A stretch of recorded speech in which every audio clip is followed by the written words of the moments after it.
Nintendo made a ton of announcements during E3 2013, and among them was that Donkey Kong Country Returns would be getting a Wii U sequel in the form of Donkey Kong Country Tropical Freeze. And they didn't just show off a trailer, but we even got to play it too. So we figured we'd do what we do best and analyze everything we've seen so far to see what secrets the footage might be hiding. And with that, let's get started.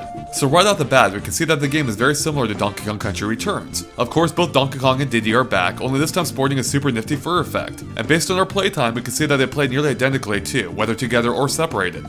You can still roll jump, cling to grass to cross over chasms, as well as use Diddy's peanut gun and jetpack to hover. But they're not completely identical. For instance, it can no longer blow on things, which is used to reveal hidden objects and flowers or blow out candles in the original game. But Donkey and Diddy have gained a new ability to make up for it, and that is they can now pluck objects from the ground to reveal hidden things or change the environment in some way, such as by revealing an entrance here.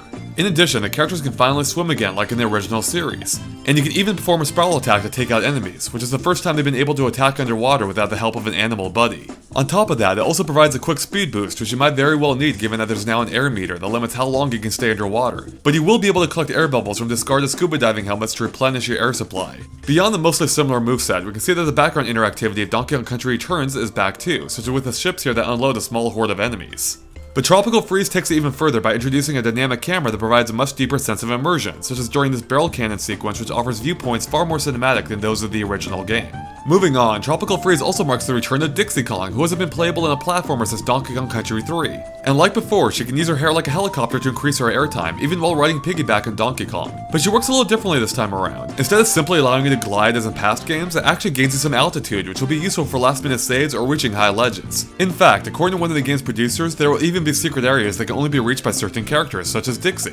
Unfortunately, we don't know much else about her as she wasn't playable in the demo. But Dixie Kong's far from the only returning element from past games, such as the collectibles like bananas, balloons, and banana coins, which likely means there's a shop of some kind in the game which you can purchase items from. And you wouldn't be surprised if Cranky Kong is once again serving as the shopkeeper. Then there are the 4 hidden Kong letters in every level. And if they're anything like the ones in the game's predecessor, that could mean you'll again have to find them all to unlock a secret level in each world. And puzzle pieces are back too, and based on the demo, it appears there will again be a varying amount hidden per level, such as 5 or 9. But since Donkey Kong Country Returns also had a third option, being 7, we're guessing that'll be the case here too. And if they serve the same purpose here as in Returns, that means it could be used to unlock bonus content in the game, like music tracks or concept art. And of course, the DK barrels are back too, which like before, allows you to regain a lost partner. But there's something different about them this time. If we take a look at the one in this clip, we can actually see it has DD written on it instead of the DK we're used to. And we're guessing it's shorthand for Diddy, since that's who pops out. In addition, we can see Donkey Kong actually finds a barrel with DX written on it as well, which as you might have guessed, houses Dixie Kong. So it seems that the barrel actually now displays its characters trapped inside of it, as in the gameplay we've seen, Donkey Kong only finds DD barrels, whereas Diddy only finds DK barrels. But this only applies to the barrels found within the levels themselves, as the ones that appear when the fallen player uses a life to respawn have the classic DK letters on them. So what's the reason for the change?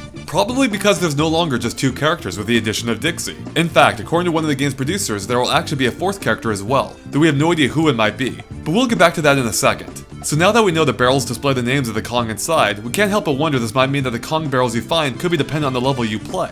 In this respect, they may actually be more like Yoshi in Super Mario World, where you would find different colored ones depending on the level you played, but could then take them with you to any level you wanted as long as you didn't lose them. Although the game's producer did say that you'll also be able to choose the character you play as, so maybe you'll actually choose your player before the level even starts, which would then change the barrels you encounter throughout the level. Okay, now let's get back to the mysterious 4th character. Could that mean that the game might actually offer 4-player multiplayer? Maybe, but the official fact sheet provided to the press only lists 1 to 2 players, so it does seem unlikely. But either way, we're guessing that the character might be on the larger side physically so that Diddy and Dixie would have someone else to pair up with. Which again would make perfect sense that the game is indeed 4 players, since you'd have 2 teams of 2. And though we don't know who that 4th character is, we do have one theory. Kiddy Kong, since he's not only DK sized, but Dixie Kong previously paired up with him in Donkey Kong Country 3. Now he hasn't typically been the most favorably looked upon Kong by fans of the series, so maybe Retro will take the opportunity to age him a few years past the infant stage. Or of course it could just be someone else entirely. Regardless of who it is, we still don't know how any of this fits into the story. In fact, we don't really know much about the story at all, besides the fact that Donkey Kong's home, fittingly known as Donkey Kong Island,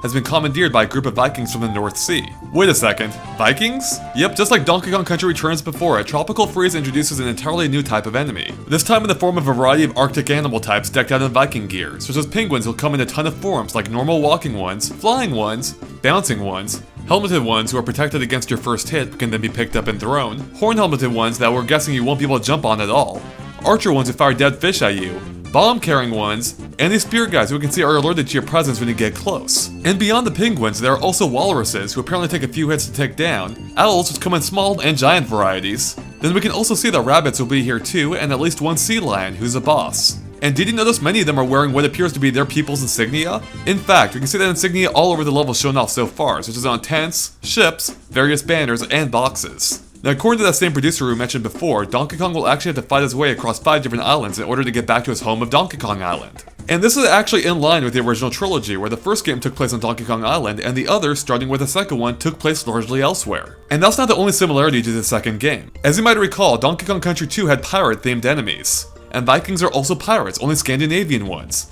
So are these similarities entirely coincidental, or could it hint at a deeper connection? I mean, Dixie is back after all, and the second game is where she got her start. So I wouldn't be surprised if an animal buddy or two from that game are also back, like Rambi from the first Donkey Kong Country in Returns. And speaking of which, the trailer actually doesn't show a single animal buddy at all. But now that underwater areas are a thing, could Ungar the swordfish be in the cards? But let's get back to that story for a second. One of the levels in the demo is actually the very first level of the game, and here we can see Donkey Kong pounding his way out of the cockpit of a crashed plane. So maybe that plane is how Donkey Kong and Diddy got to the first island. But were they shot down? Well, if we replay the intro in slow motion, we can actually see Donkey Kong and Diddy dropping in from the sky and into the plane. So were they blasted out of the plane during its crash landing and are just now catching up to it? Or maybe the two events are completely unrelated. Donkey Kong is known for making an entrance after all, and that plane sure looks like it's been there for a while. Maybe they were blasted from Donkey Kong Island all the way here. Either way, this opening is fairly similar to the opening of Donkey Kong Country Returns, which also involved Donkey Kong pounding his way through a door. And though we don't have footage of it, you can actually head right back inside to find a secret area with TVs that you can turn on by ground pounding, which then display the game's logo, again just like the previous game.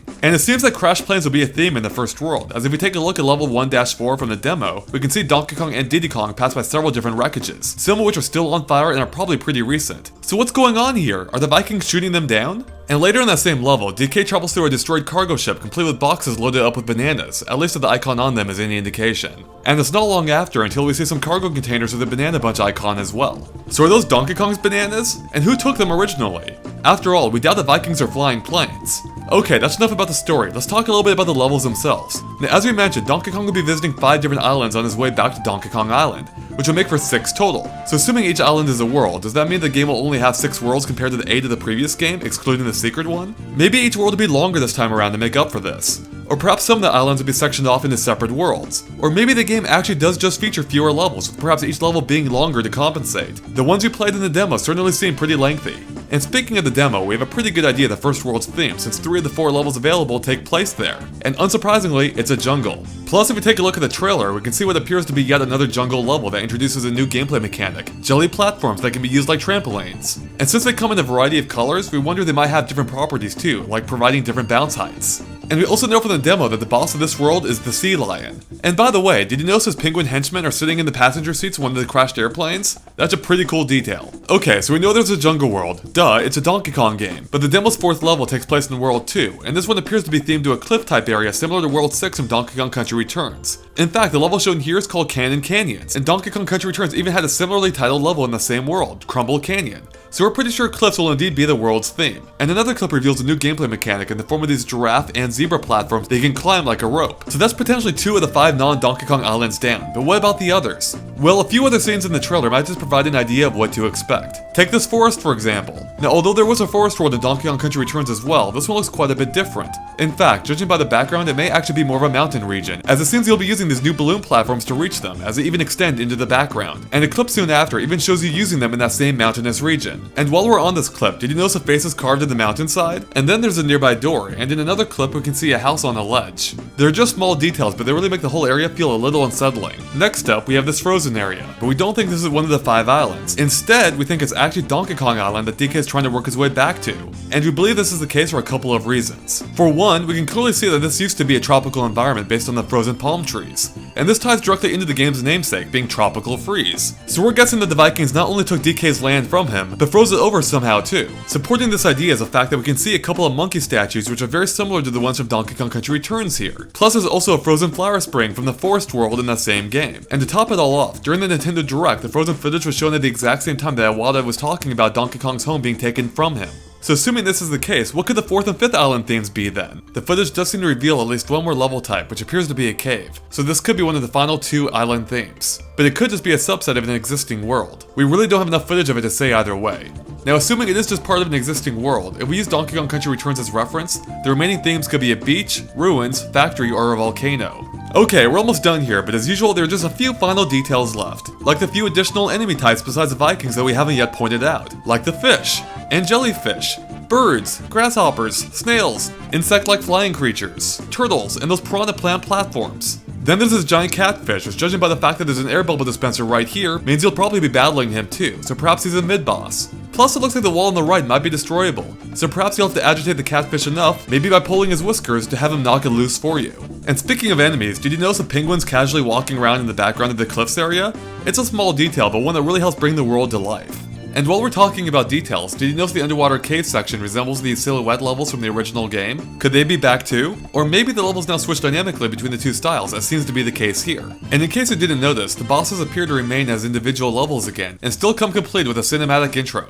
And then there's still a few more returning elements we haven't yet pointed out, like vines, barrel cannons, including the ones that launch you automatically, and the ones that self-destruct, checkpoints complete with the pigs from before, bulbous flowers that reveal hidden goods when pounded, and of course, hidden bonus rooms that contain puzzle pieces. And though the objective of the bonus rooms is still the same, which is to collect all the goods, they are notably tougher than before. Oh, and of course minecarts are back too, as you've probably noticed. So could this mean the rocket barrels from Donkey Kong Country Returns might be as well? And finally, in the E3 demo, both characters had 3 hearts, but every scene in the trailer shows them with only 2, which suggests the game's taking a page from the 3DS version of Donkey Kong Country Returns and features at least 2 difficulty levels, with one granting extra health and maybe additional help items. And with that, we're done covering everything we could dig up on Donkey Kong Country Tropical Freeze. As always, let us know if you missed anything by posting in the comments. And if you liked our analysis, make sure to like us on Facebook and follow us on Twitter at GameXplain to keep up with the latest gaming news. They're even super easy to click links in the description below. Thanks for watching, and make sure to stay tuned to GameXplain.com for more on Donkey Kong Country Tropical Freeze and other things gaming too.